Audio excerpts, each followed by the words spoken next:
Olá, olá, graça e paz. Que alegria ter você ali do outro lado. Você é muito bem-vindo nesta jornada de construção de conhecimento. Conhecimento sobre Deus, o Senhor, seu caráter, o seu coração e a sua vontade sobre as nossas vidas. Aqui neste curso, que é a história de Deus, nós vamos olhar a Sagrada Escritura de uma perspectiva radicalmente diferente da comum. Porque normalmente quando tomamos a Sagrada Escritura, o nosso olhar ele é voltado para os grandes homens, Moisés, Abraão, Isaac, Jacó. Olhamos para Isaías, olhamos para Jeremias, olhamos para Elias e também olhamos para os apóstolos, mas o olhar não está correto. E o olhar que nós depositamos sobre a Sagrada Escritura é determinante com relação à história, não somente do enredo sagrado, mas também a nossa própria história. Porque a história da humanidade, ela se confunde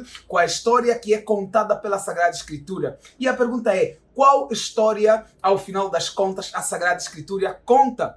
Se não é a história sobre os homens de Deus, que história é afinal? E é importante nós compreendermos que a Sagrada Escritura é a lente por meio da qual nós conseguimos enxergar a realidade à nossa volta. Ou seja, a Sagrada Escritura ela molda a nossa cosmovisão, a nossa visão do mundo. Portanto, é necessário que tenhamos um olhar corretíssimo sobre a Sagrada Escritura. E eu já quero adiantar pelo título do curso que você se encontra, A História de Deus, que esse curso conta sobre o drama, o verdadeiro drama das Escrituras, que é não a história do ser humano, mas a história de Deus, a história da realização de Deus, o Senhor, como Criador, como Salvador, como aquele que cura, como aquele que liberta. Então, é sobre Deus. Nunca foi sobre nós, mas sempre, sempre e sempre sobre Deus, o Senhor. O fim último de toda e qualquer história na Sagrada Escritura é honrar e glorificar o nome de Deus, o Senhor. No entanto, em nossos dias nós vemos a Sagrada Escritura sendo manipulada.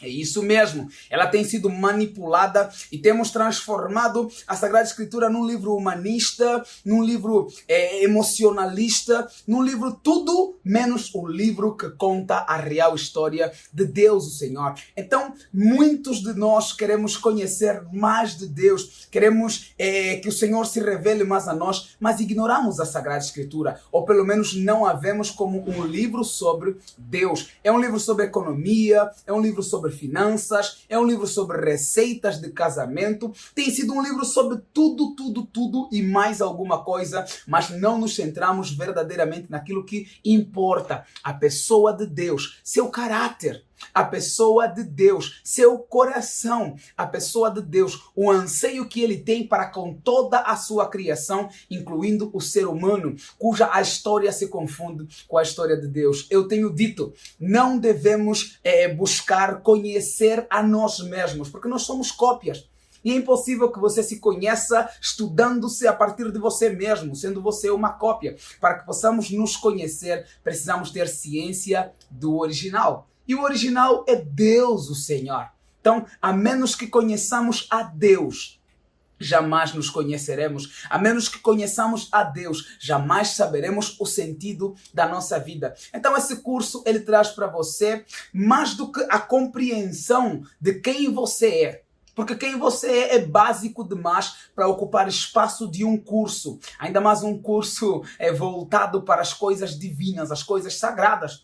Para que você se conheça, você precisará conhecer verdadeiramente a Deus, o Senhor. E aqui, neste curso, nós temos como missão fazer conhecido um pouquinho mais Deus, o Senhor. E vamos fazê-lo a partir dos originais. Vamos nos valer do grego, do hebraico, para que você possa mergulhar mais profundo no conhecer de Deus, o Senhor. E você verá que isso fará toda a diferença na tua vida. Olhar para a Sagrada Escritura na perspectiva divina, sim, fará toda a diferença na tua vida. Você conseguirá compreender alguns textos que até então pareceram contraditórios, porque o homem não foi beneficiado em nada. Mas você vai se dar conta que a ideia nunca foi beneficiar, a ideia nunca foi honrar e glorificar o ser humano. A ideia da Sagrada Escritura é enaltecer, é glorificar o nome do Senhor. Por isso é que a Ele a Sagrada Escritura vai dizer toda a honra, toda a glória para todo o sempre. Amém. Então, é necessário que nós tenhamos esse novo olhar sobre a Sagrada Escritura. E quando nós depositarmos a nossa confiança e esperança verdadeiramente em quem de direito, Deus o Senhor, então teremos a nossa vida transformada. Qual tem sido a grande luta, a grande dificuldade em nossos dias? Nos centramos em Abraão e queremos ter uma vida como a que Abraão teve. Queremos ter e viver tudo o que ele viveu. E aí cada um vai escolhendo o seu personagem favorito. As mulheres, talvez, um tanto influenciadas pelo feminismo, quando começam a pregar, atêm-se única e exclusivamente aos textos escritos por mulheres e às histórias femininas. Agora os homens eles vão escolher grandes e varões valorosos como Davi, Salomão e muitos outros. Depende muito da perspectiva do indivíduo. Se ele, por exemplo, quer falar sobre riqueza, Salomão é um indivíduo propício. No entanto, ignoramos o fato de que a Sagrada Escritura não fala de super-homens ou de super-mulheres, ou de super-mulheres, se assim podemos colocar. A Sagrada Escritura fala de um super-Deus. Então, Davi, ele nunca derrubou Golias. E ele faz questão de dizer isso. Quando ele diz assim, o Senhor é a minha luz e a minha salvação. Davi está mostrando o autor de tudo aquilo que ele tinha feito até então. Ele está dizendo, gente, não sou eu que salvei a mim mesmo, não sou eu que me resgatei, não sou eu que criei luz em meio às trevas que eram a minha vida. Foi o Senhor. A essência, o foco, a finalidade de tudo é Deus o Senhor. Então, precisamos seguir essa mesma hermenêutica da vida que o salmista utiliza. Ele volta tudo para Deus. Tudo, o salmista volta para Deus, o Senhor. Em momento algum, o salmista, ele se atém nele mesmo, como que atraindo glória para si. Então, quando nós olharmos para Davi, o nosso espanto e a nossa admiração não deve ser Davi, mas o Deus de Davi. O nosso espanto e a nossa admiração não deve ser Moisés e todo o seu grande feito de por 40 anos ter dirigido o povo, né, com grandes sinais e maravilhas. Não, não. O foco não deve ser Moisés. O nosso foco deve ser Deus, o Senhor. E a menos que nos concentremos em Deus, nós iremos pecar, iremos falhar feio. E por isso que tem muita gente frustrada, porque não está acontecendo na vida dele o que aconteceu na vida dos personagens bíblicos. E deixa eu te dizer, se você estava pensando nisso, então a ideia está totalmente errada. Devemos sim nos voltar, devemos sim adorar, devemos sim ter a mesma atitude que esses homens. Eles servem de exemplo para nós, sim, mas no posicionamento que eles tiveram com Deus o Senhor, como eles adoraram, como eles glorificaram, como eles se prostraram, como eles se posicionaram diante da verdade sagrada, a ponto de darem a sua própria vida. Mas agora, como Deus irá reagir a esse nosso posicionamento tem muito a ver com aquilo que Ele gerou de nós nele mesmo. Está um pouquinho complexo, então vamos simplificar um pouquinho mais. Deus ele não cria cópias de perfeitas, né? Eu sou cópia de fulano, fulano é minha cópia. Ainda que seja uma cópia excelente, um clone. Deus não faz isso. Deus é infinitamente mais poderoso do que podemos imaginar. Por isso é que ele criou 8 bilhões de seres humanos radicalmente diferentes uns dos outros. E todos eles também são a sua imagem conforme a sua semelhança, desde que aceitem a Cristo Jesus como Senhor e Salvador de suas vidas. Mas Deus, ele não economizou na criatividade.